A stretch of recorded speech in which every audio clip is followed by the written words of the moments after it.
Tahun 2025 sudah di depan mata. Banyak prediksi yang mengarah pada tahun bencana ini. Dan tidak hanya bencana, mereka percaya bahwa tahun 2025 adalah waktu yang tepat untuk perubahan besar dan terciptanya peradaban baru. Tahun 2025 juga diyakini akan membawa kemakmuran bagi banyak orang. Apalagi jika dibarengi dengan usaha dan kerja keras yang konsisten. Mari kita mulai dengan ramalan mengerikan dari Baba Vanga, alias Nostradamus dari Balkan, yang mengalami kebutaan sejak remaja dan menjadi populer secara anumerta, yang meramalkan sebuah bencana di tahun 2025 yang dapat mengakhiri alam semesta. Bencana yang diramalkan oleh Baba Vanga akan menjadi awal dari peristiwa bencana yang mengarah ke akhir alam semesta. Ramalan Baba Vanga dipublikasikan dalam sebuah studi baru yang menunjukkan bahwa para ilmuwan sedang berusaha menutup arus lautan penting yang biasa disebut sebagai sirkulasi meridional Atlantik, AMOC. AMOC membawa air lautan hangat ke arah kutub utara, sementara wilayah yang lebih dekat dengan kutub utara tenggelam dan mendorong arus Samudra Atlantik. Situasi AMOC ini merupakan konsekuensi dari pemanasan global, dengan konsekuensi yang menghancurkan di seluruh dunia. Runtuhnya lapisan es Greenland dan mencairnya lapisan es yang kaya akan karbon secara tiba-tiba menjadikannya salah satu titik kritis yang menjadi perhatian terbesar para ilmuwan. Di Kepulauan Greenland, dampak yang menghancurkan ini disebabkan oleh bencana alam, mulai dari tsunami, banjir bandang, dan letusan gunung berapi. Selama sesi penerawangan, 3 ahli spiritual, Kikan, Langit dan Master Blackjet, memperingatkan akan adanya gelombang pasang yang menghantam pantai selatan Jawa. Dan gunung berapi yang sudah lama tidak aktif diperkirakan akan meletus lagi. Hal ini termasuk pergeseran lempeng dan pola cuaca ekstrim yang menyebabkan ketidakseimbangan energi. Sejalan dengan ramalan tahun 2025, Jayabaya menyebut tahun depan sebagai datangnya era Korobendu.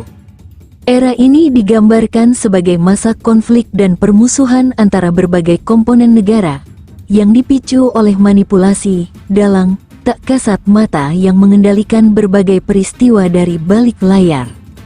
Ramalan ini terdapat dalam beberapa naskah, termasuk serat Jayabaya Musarar dan serat Pranitiwakya, dan juga disebutkan dalam babat Tanah Jawi. Ramalan tersebut berbunyi, ente nono Nuswantoro bakal ganteng, yen wis teko pandito ambuka wiwaranging neroko, kondolo sengkolo 1997, pralambange jago bertempur ning enjero kurungan. Darang wayang mungkur kekerir, bernyanyi dan menonton pot-on nangis. Lihat, Meng Ekwis Tumeko, Penduo Murat Sa Naning Penganten, 2025 Kondolo Sengkoro, artinya, tunggu, Nusantara akan dilanda bencana.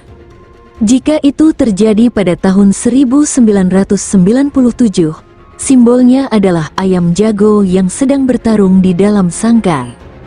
Seorang dalang memainkan sebuah lakon, mereka yang menonton menangis. Menunggu era kemakmuran dan kedamaian, jika datang pada tahun 2025. Sementara itu, bagi masyarakat Tionghoa, tahun 2025 merupakan tahun istimewa yang menandai datangnya tahun baru Imlek, tahun ular kayu. Ular kayu melambangkan kebijaksanaan, kecerdasan, dan transformasi dalam budaya Tionghoa. Hal ini dikombinasikan dengan elemen kayu, yang melambangkan pertumbuhan dan kemampuan beradaptasi. Kombinasi ini dipercaya membawa peluang baru, energi positif dan pertumbuhan dalam berbagai aspek kehidupan.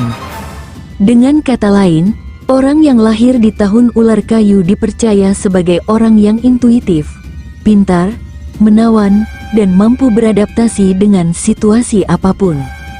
Menariknya, tahun ular kayu muncul setiap 60 tahun sekali dalam siklus kalender Cina. 4 sio lainnya yang diprediksi akan beruntung di tahun 2025 adalah sio ayam yang lahir pada tahun 1933, 1945, 1957, 1969, 1981, 1993, dan 2005. Memiliki keberuntungan dalam karir, hubungan, dan keuangan mereka.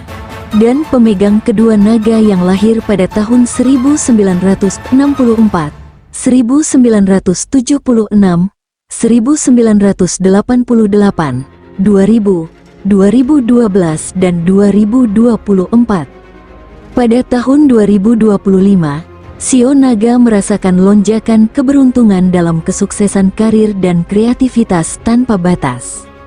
Sio kambing yang lahir pada tahun 1967, 1979, 1991, 2003, dan 2015 memiliki sifat yang sensitif dan berhati lembut.